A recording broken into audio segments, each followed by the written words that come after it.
والصلاة والسلام على أشرف المرسلين وعلى آله الطيبين وأصحابه الغر الميامين ومن تبعهم بإحسان إلى يوم الدين. أشهد أن لا إله إلا الله وحده لا شريك له ولي الصالحين وخالق الخلق أجمعين وما من دابة في الأرض إلا على الله رزقها وأشهد أن محمدا عبده ورسوله المبعوث رحمة للعالمين. اللهم علمنا ما ينفعنا وانفعنا بما علمتنا وزدنا علما. أما بعد، معاشر الحاضرين والحاضرات من المسلمين والمسلمات جماعة صلاة subuh Masjid At-Taqwa Indo As-Sakinah Al-Mawaddah rahimakumullah, dan seluruh pendengar Radio Rabbani 91,1 dan sahabat KMTV dimanapun berada.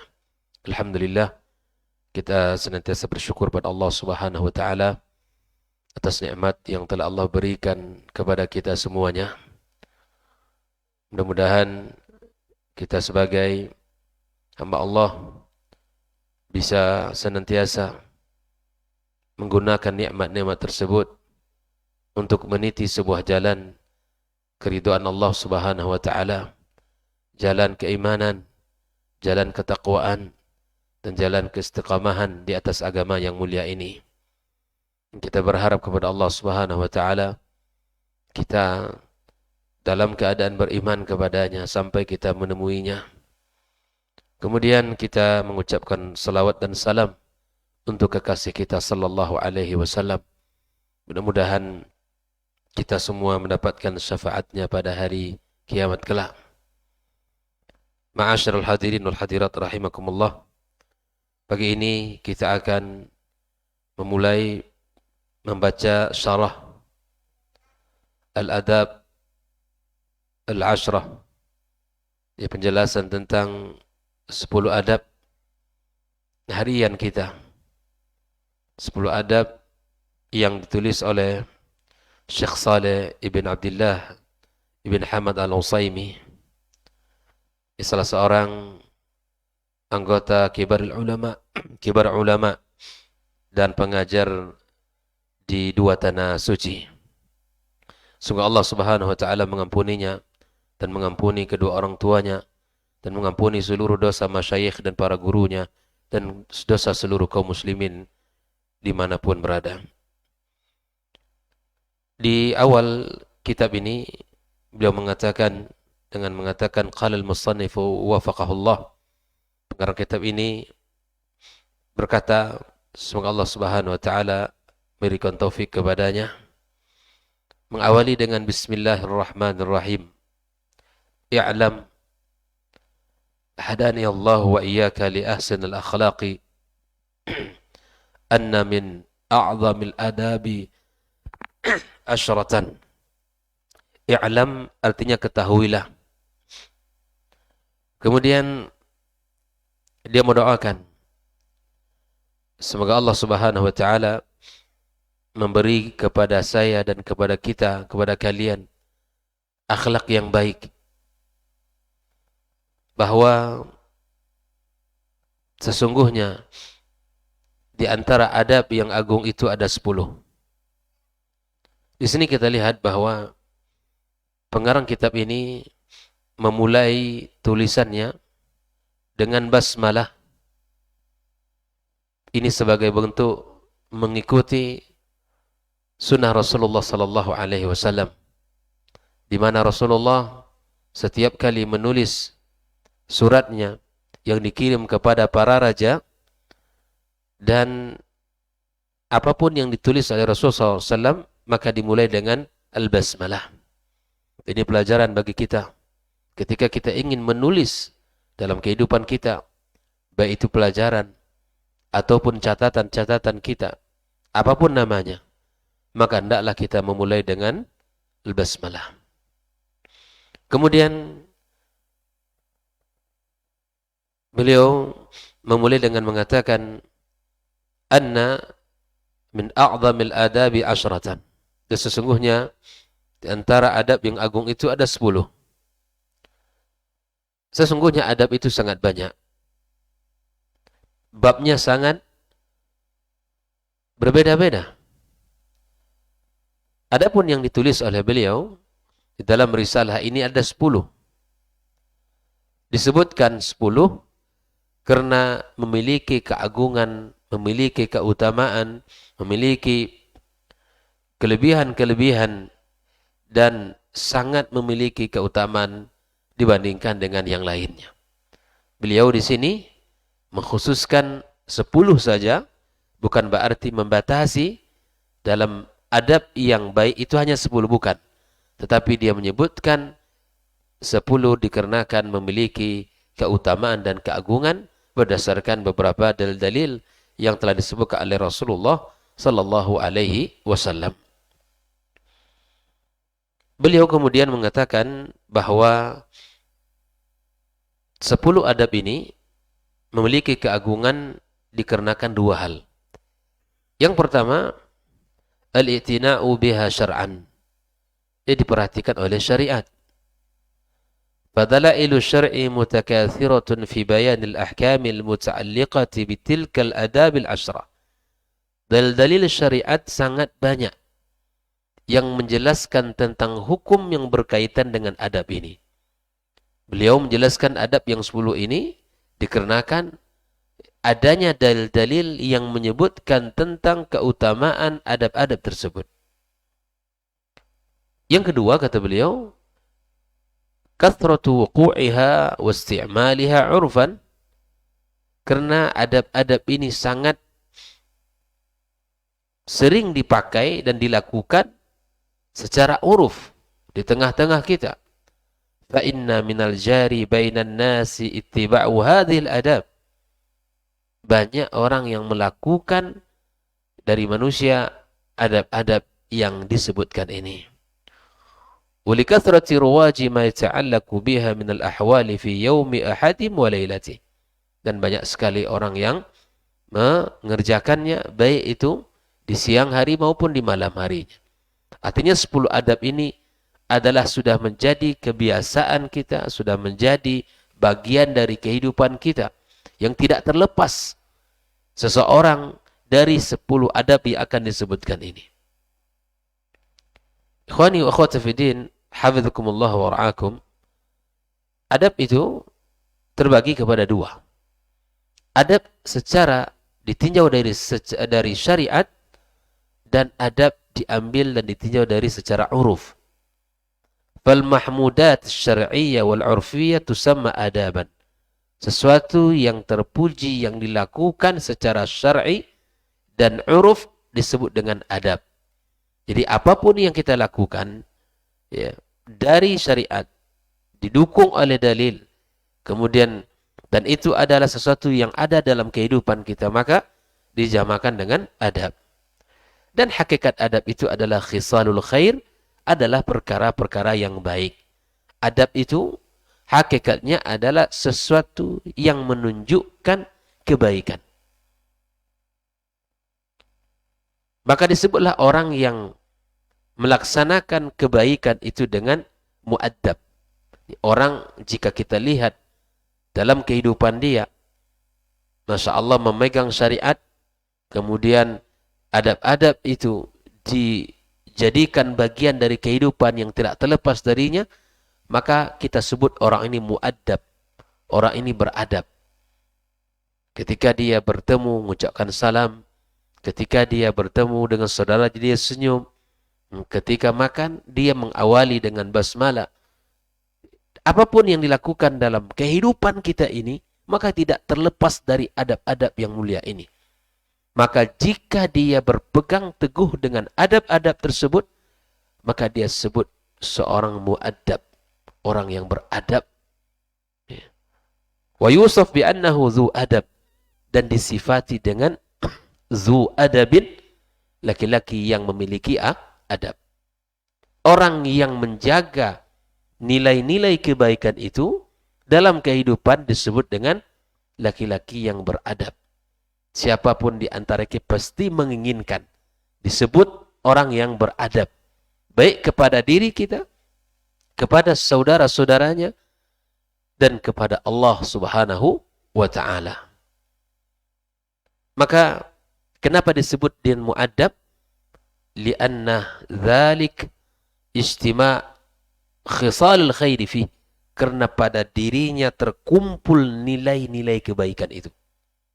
Pada diri kita terkumpul nilai-nilai kebaikan, maka disebutlah dengan mu'addab. Zakarahu Ibnu Qayyim fi Madarijus Salikin, dan hal itu disebutkan oleh Ibnu Qayyim dalam kitabnya Madarijus Salikin. Ikhwani wa akhwati fiddin, hafidhakumullah wa ra'akum. Maka wal aslu al-wathiq alladhi tubna alaihi al-adab amran. Sumber referensi yang kuat yang dijadikan di dalam nilai-nilai adab itu dua. Yang pertama adalah al-ahkam syar'iyyah, yang pertama adalah hukum syariat, yang kedua adalah al-a'raful mar'iyyah, yaitu kebiasaan-kebiasaan masyarakat. Dan itu menjadi bagian yang kita bangun adab-adab kita. Makanya subhanallah, ada kebiasaan kita di negeri ini itu sangat berbeda dengan kebiasaan-kebiasaan orang lain di negerinya. Itu tidak bisa kita samakan. Tidak bisa kita samakan. Bagian yang sudah ada pada diri kita di negeri ini, dan itu sudah muntasyirah, bagian daripada adab-adab keseharian kita, itu berbeda dengan adab-adab di sebagian negara atau di sebagian tempat di dunia ini. Maka itu sangat berbeda. Sangat berbeda. Dan kita diminta untuk menyesuaikan diri kita pada adab-adab tempatan, pada adab-adab di mana masyarakat sudah biasa melakukannya. Maka fataratan yustamaddul adabu min dalili syar'i, maka terkadang adab itu diambil sumbernya dari dalil syar'i, wa taratan yustamaddul adabu min da'il urfi, dan terkadang diambil dari kebiasaan kita. Oleh ikhwani wa akhwati fiddin, hafizakumullah wa ra'akum. Kalau kita lihat ya, fa haqiqun bil mutahallina bil ilmi ay tahaqqaqu fi babil adabi bi amrain. Maka siapapun orang-orang yang memiliki belajar, bersemangat menuntut ilmu, maka hendaknya dia mewujudkan dalam dirinya di dalam bab-bab adab ini dengan dua hal. Yang pertama, ayakuna mawriduhum fi ma'rifatil adab huwa syar'ul qawim wal 'urful mustaqim fa fihima ghaniyatun 'amma siwahuma. Maka hendaklah kita yang ingin berusaha menjadi orang-orang yang beradab, maka hendaklah sumber adab itu diambil dari syariat yang lurus dan kebiasaan-kebiasaan yang baik. Ya, kebiasaan-kebiasaan yang baik. Yang kedua, imtathilu tilkal adab wa yatahaqqaqu biha. Hendaklah kita menjalankan adab-adab itu dan mengaplikasikan dalam kehidupan. Fa innahum aula al-khalqi bi ayakunu ahla adab. Karena kita adalah mereka para penuntut ilmu, para pelajar, kaum muslimin adalah orang yang paling berhak untuk mengaplikasikan adab-adab tersebut. Fa inna saffatal khalqi Muhammad sallallahu alaihi wasallam, sesungguhnya Nabi kita alaihi salatu wassalam Muhammad, kana akmalan nasi adaban, adalah orang yang paling sempurna adabnya. Wasyari'una fi talabi mirathihi minal ilmi hariyun bihim ayaktadu bih.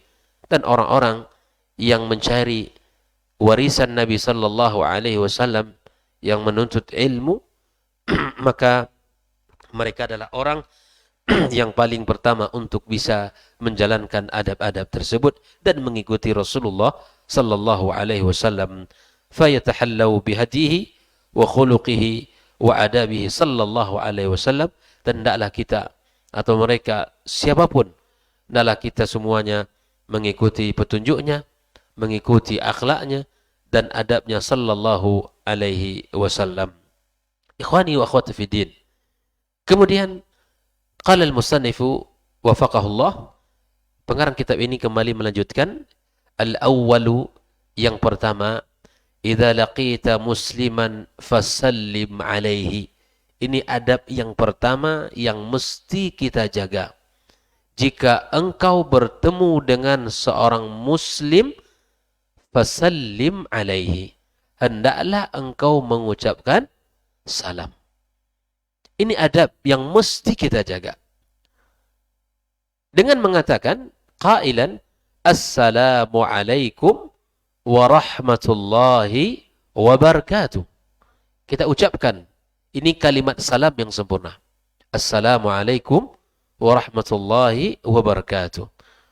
Wa in sallama alaika faqul. Jika dia mengucapkan salam kepadamu, maka katakan kepadanya, wa alaikumussalamu warahmatullahi wabarakatuh. Ini adab yang pertama. Adab yang pertama. Di dalam adab yang pertama ini ada 3 pembahasan. Yang pertama, idza laqita musliman fasallim alaihi. Jika engkau bertemu dengan seorang muslim, maka hendaklah mengucapkan salam. Famin adabil Islam badlus salam. Di antara adab Islam itu adalah kita sama-sama berusaha untuk saling mengucapkan salam. Itu adab. Wa mahalluhu, kapan kita harus mengucapkan salam? Idza laqita musliman. Jika kita bertemu dengan seorang muslim. Siapapun yang kita temui dalam kehidupan kita, di tengah-tengah aktivitas kita, di kantor kita, di pasar, di tempat kerja kita, di lembaga kita, di yayasan kita, di masjid, di luar masjid, dimanapun kita berjumpa dengan seorang muslim, fasallim alaihi, maka ucapkan salam. Walluqiyu, dan pertemuan di sini maksudnya kata beliau, wa tawafi itsnaini mutaqabilaini aw akthar, ya di mana bertemunya 2 orang atau lebih, ya di dalam keseharian. Fa idza wafa ahadun ahadan wa taqabala syuri'a ilqa'us salam. Jika salah satu bertemu berhadapan dengan yang lain, ya, maka disyariatkan untuk memulai salam. Jadi di antara adab Islam itu kita mesti berusaha bersama-sama menyebarkan salam. Kapan? Di saat kita bertemu, ya, di saat kita bertemu. Pertemuan itu dihukumi dengan 2 bentuk. Yang pertama, luqiyun hakikiyun, pertemuan yang secara sifatnya hakikat. Seperti kita bertemu dengan sahabat kita di luar masjid, atau ketika kita masuk masjid, ketemu sahabat kita, kita ucapkan assalamualaikum warahmatullahi wabarakatuh. Itu namanya luqiyun hakikiyun. Bertemu kita, maka bila hijab, tidak ada hijab antar kita, tidak ada batas, baik itu dibatas oleh waktu, oleh tempat. Kita bertemu langsung, berhadap-hadapan kalau bahasa kitanya. Itu namanya luqiyun hakikiyun. Yang kedua, luqiyun hukmiyun, secara hukum. Huwa makana ma hijab. Itu pertemuan yang dibatas oleh sesuatu. Seperti apa? Kal waqi' fil ittisalat al-hatifiyah wa asbahiha. Seperti di saat kita memulai menelpon saudara kita, maka ini namanya luqiyun hukmiyun. Secara hukum kita bertemu, tapi secara fisik dia tidak. Maka kedua posisi, kondisi ini, kita dianjurkan untuk saling mengucapkan salam. Bertemu langsung berhadapan wajah dengan wajah, atau kita ingin menelpon, ya, maka kita memulai pembicaraan kita dengan assalamualaikum. Fal-luqiyul hukmi yu'tu ahkamal luqiyil hakiki. Mahkum, ketika kita bertemu secara pertemuan secara hukum, itu memberikan, ya, kesamaan hukum bertemu secara hakikat tanpa ada pembatas. Inilah yang pertama. Wa syartu badlis salami, syarat kita menebar salam itu apa? Kaunu man laqita musliman la kafiran. Di sini pengarang menyebutkan yang disunahkan kita untuk menebar salam kepada saudara-saudara muslim. Kalau dia muslim, maka bazlus salam. La kafiran, tidak orang kafir. Fal kafiru min ahli kitab wa ghairihim la yulqa alaihimus salam linahyihi sallallahu alaihi wasallam an dzalik. Kalau dia kafir, maka tidak dianjurkan, tidak diminta kita untuk mengucapkan salam berdasarkan larangan dari Rasulullah sallallahu alaihi wasallam. Ini bab yang pertama, bahwa bazlus salam adalah bagian daripada adab dalam Islam, dan salam itu diucapkan ketika pertemuan, dan salam itu dikhususkan hanya bagi kaum muslimin, tidak untuk orang-orang kafirin. Permasalahan yang kedua, maka ucapan salam itu sendiri. Bagaimanakah kita mengucapkan salam? Ucapkan Assalamualaikum warahmatullahi wabarakatuh. Wa yatubayyinu lafz salamil ma'mura bihi idza luqi. Ini menunjukkan bentuk lafaz salam yang dianjurkan kita ucapkan di saat kita bertemu. Maka ada 3 tingkatan salam. Yang pertama, Assalamualaikum, ini juga dibenarkan. Yang kedua, Assalamualaikum warahmatullahi, ini tingkatan kedua, ini juga dibenarkan. Yang ketiga adalah tingkatan yang paling sempurna, Assalamualaikum warahmatullahi wabarakatuh. Maka di sini dijelaskan oleh muallif, wa ilaiha intaha salam fi asahhi qawli ahli ilmi wal ma'rufu an ashabin nabi sallallahu alaihi wasallam wal ahaditsul warida fi az-ziyadati 'alaiha la yasihu minha syai'. Beliau menjelaskan bahwa yang disyariatkan adalah salam Assalamualaikum warahmatullahi wabarakatuh. Adapun jika ada tambahan-tambahan setelah itu, maka hadis-hadis yang terdapat padanya ya tidak la yasiu anha syai' minha syai', tidak didasari oleh hadis-hadis yang sahih. Dan salam inilah yang dikenal di kalangan para sahabat Nabi sallallahu alaihi wasallam.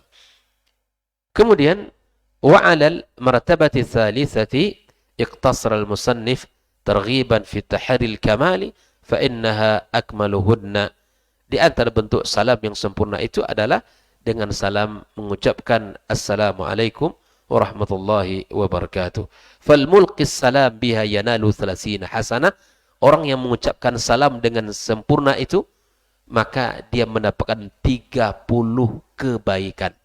Berdasarkan hadis Nabi sallallahu alaihi wasallam, wa ilqa'u as-salami sunnatun ijma'an, ya, mengucapkan salam itu sunnah secara ijma' para ulama.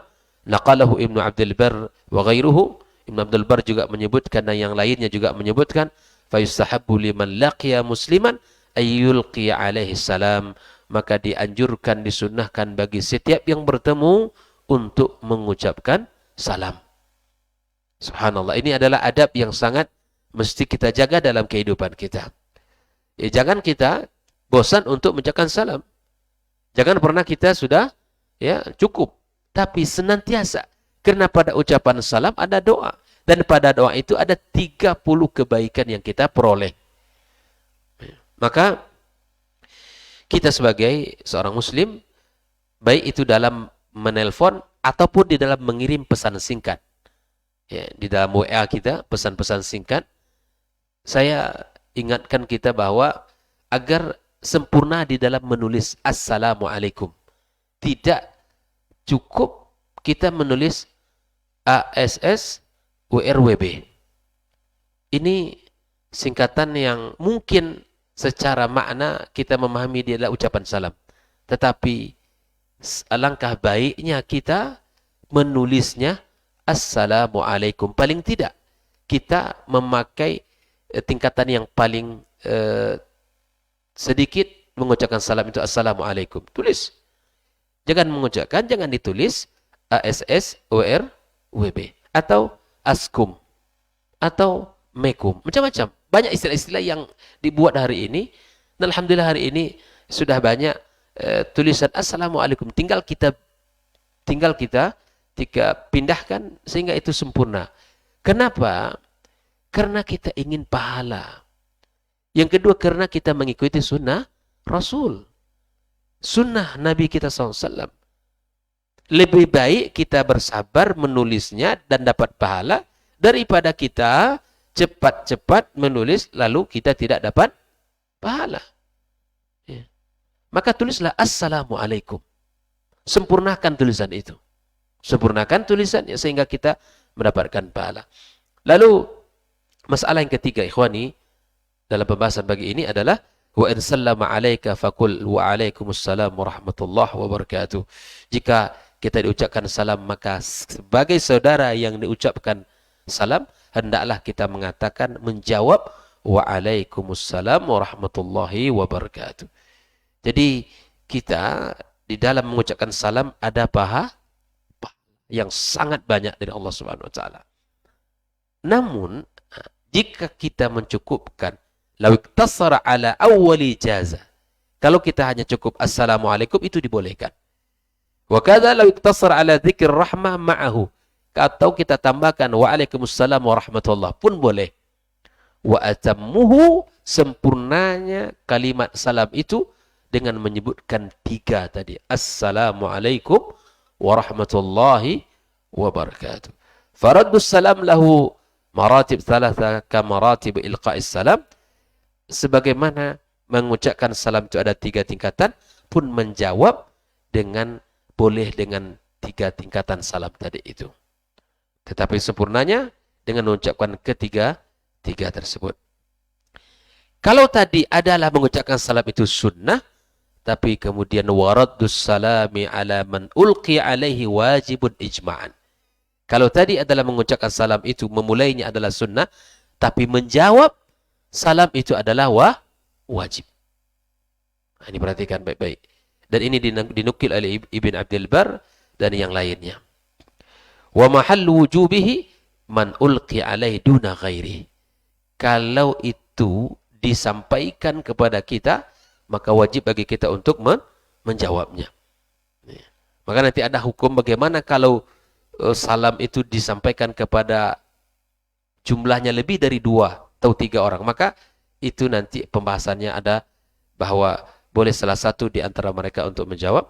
Namun sempurnanya kita menjawab seluruhnya. Maka menjawab salam itu adalah wajib dan dihukumi ijma' oleh para ulama kita. Ikhwani wa akhwati fi din, hafizakumullah wa ra'akum. Maka faman sami'a as-salam wa lam yakun muradan bi ilqa'ihi alaihi la yakunu raddus salam alaihi wajib. Kalau dia mendengarkan salam, misalnya antum lewat ya di sebuah jalan, tiba-tiba ada sebuah kajian dimulai di masjid, panitia kata pengurus masjid mengucapkan salam dan itu diucapkan bukan khusus kepada kita. Maka pada bab ini kata muallif kitab la yakunu raddus salam alaihi wajiban.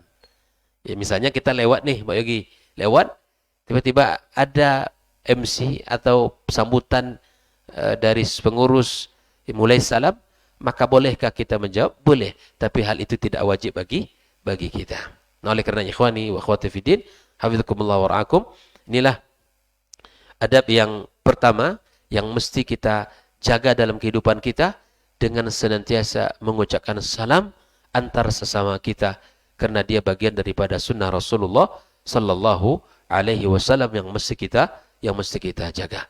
Mudah-mudahan sunnah ini bisa kita hidupkan dalam kehidupan kita, bisa kita aplikasikan dalam keseharian kita, baik sesama pasangan kita, anak-anak kita, murid-murid kita, santri-santri kita, tetangga-tetangga kita, sahabat-sahabat kita, dan partner-partner kita, dan seluruh kaum muslimin. Kalaulah muslim menjaga syariat ini, syiar ini, insyaAllah akan menjadi bagian yang sangat indah dalam kehidupan. Maka sungguh sangat aneh kalau ada orang yang mengucapkan salam, lalu dia tidak menjawabnya. Ini aneh sekali. Bahkan kalau di sebagian tempat, terkadang syiar salam itu tidak dikenal. Ketika kita ucapkan salam, dia diam. Tidak terbiasa telinganya. Tidak terbiasa telinganya untuk menjawab salam itu. Maka dengan mempelajari kitab ini, insya Allah kita hidupkan syiar Islam ini, adab mulia ini dalam keseharian kita. Mudah-mudahan Allah Subhanahu wa taala berkahi pertemuan ini. Allah jadikan kita orang-orang yang senantiasa menjalankan sunnah-sunnahnya dan mengaplikasikan agama Allah Subhanahu wa taala dalam kehidupan kita. Wa sallallahu ala nabiyyina Muhammadin wa sallam wa subhanakallahumma wa bihamdika Asyhadu an la ilaha illa anta astaghfiruka wa atubu ilaik. Wassalamualaikum warahmatullahi wabarakatuh.